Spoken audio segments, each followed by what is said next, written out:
उस आदमी ने कभी नहीं सोचा था कि उसके सामने जो विशाल आदमी है वह वास्तव में भूत है जो उसके वर्तमान का प्रतिनिधित्व करता है, क्योंकि अतीत, वर्तमान और भविष्य सभी उसी से पैदा हुए थे।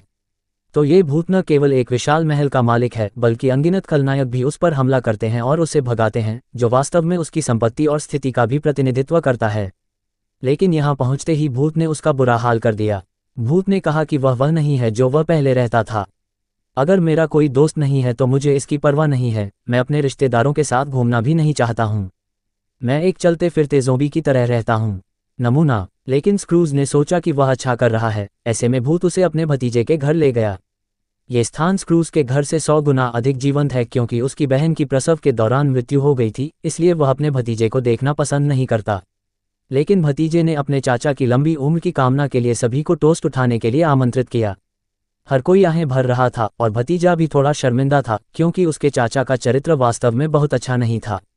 लेकिन उनका मानना था कि चूंकि उनके चाचा उनकी माँ से बहुत प्यार करते थे, तो इसका मतलब ये था कि उनका दिल भी गर्म था और वह उतने बुरे नहीं थे जितना सब सोचते थे। इसके लिए सभी ने एक साथ टोस्ट किया और स्क्रूज, जो एक तरफ खड़ा था, ये सुनकर अचानक शर्मिंदा हो गया। फिर भूत उसे कर्मचारी के घर ले गया। ये पहली बार था जब उसे पता चला कि उसके कर्मचारी के घर में इतने सारे बच्चे थे। हालांकि वे बहुत गरीब थे, फिर भी परिवार खुशी से रहता था। इस समय कर्मचारी ने खाली कटोरा उठाया और स्क्रूज को ये काम देने के लिए धन्यवाद दिया। उसके बिना घर पर भोजन नहीं होता। अगर पत्नी वेतन कटौती से दुखी है तो भी कर्मचारी समझाएगा कि परेशानी किसे नहीं होती।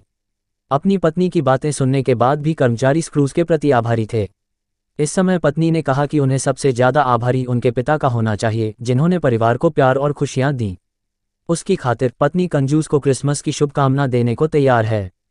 खाना खत्म करने के बाद कर्मचारी की बड़ी बेटी और दूसरा बेटा क्रिसमस गीत गाने लगे। भक्ति के भाव ने स्क्रूज को उसकी मृत बहन की याद दिला दी और आंसू अनियंत्रित रूप से बहने लगे। इस समय अत्यधिक परिश्रम के कारण दूसरे पुत्र की हालत खराब हो गई। यदि इलाज के लिए पैसे नहीं होंगे तो वह किसी भी समय मर सकता है। इस समय स्क्रूज को अंततः एहसास हुआ कि वह निर्दयी था और उसने परोक्ष रूप से कर्मचारी के बेटे के पास चिकित्सा उपचार के लिए पैसे नहीं होने का कारण बना दिया था। उसके हृदय में पछतावे की एक झलक उठने लगी। जाने के बाद उसने उत्सुकता से भूत से पूछा कि भविष्य में कर्मचारी के बेटे का क्या होगा, लेकिन भूत ने कोई टिप्पणी नहीं की, क्योंकि वह केवल वर्तमान का प्रतिनिधित्व करता था। वह नहीं जानता कि भविष्य में क्या होने वाला है, लेकिन उसे बताया जा सकता है कि जब तक वह अवसर का लाभ उठाता है और अपना सर्वश्रेष्ठ प्रयास करता है, भविष्य में अनगिनत संभावनाएं होंगी, लेकिन उसे यह काम यथाशीघ्र करना होगा। समय इतनी तेजी से उड़ता है, पलक झपकते ही सुबह के 3 बज जाते हैं। अब भूत स्क्रूज को अलविदा कहता है। पिछला समय गायब हो जाएगा और अब हर मिनट और सेकंड भविष्य है। जब समय की गति तेज हो जाती है, जब वह कुछ नहीं करता, वर्तमान भविष्य बन जाएगा और स्क्रूज का भविष्य अब भूत नहीं बल्कि असली ग्रिम रीपर होगा। एक आखिरी मौके के साथ डेथ स्क्रूज को उसके भविष्य की ओर ले जाएगा।